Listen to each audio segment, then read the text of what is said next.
અહીં છત્રાવામાં ગીગા બાપુએ એક છપાકરું લખ્યું, લારા જાનૈયા હજારા. એ લખવાનું કારણ શું હતું? ગીગા બાપુ છત્રાવાના અહીંયા મીરુભા બાપુને ત્યાં મહેમાન થયા હતા જી. અને ત્યારે અમારે મંદિરે ધા આવતી. ધા આવવી એટલે કોઈને સરપડસ થયો હોય તો લઈ આવતા.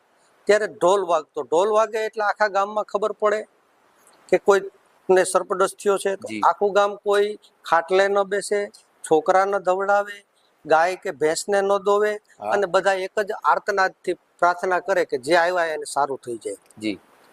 એ ટાઈમે બરોબર એક વખત મેરુભા બાપુને ત્યાં ગીગા બાપુ મહેમાન થયેલા અને બપોરના ટાઈમે ઢોલ વાગ્યો.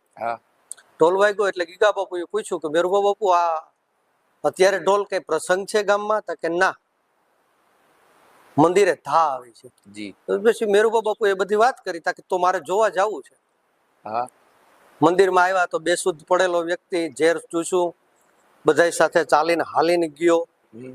પછી ગીગા બાપુ બહુ પ્રભાવિત થયા અને ત્યાં ને ત્યાં બેસી અને 28 કડીનું છપાખરું લખ્યું, જ્યાં લારા જાનૈયા હજારા લઈ હાલો રાણો પ્રાણો બાડે લાડો અસ ભારત આવે ચોપદારા લલકારા હેમ છડી વાળા કરે. જે શબ્દો એ 28 કડીનું 108 કડીનું માળા થાય એવું એને છપાખરું લખ્યું.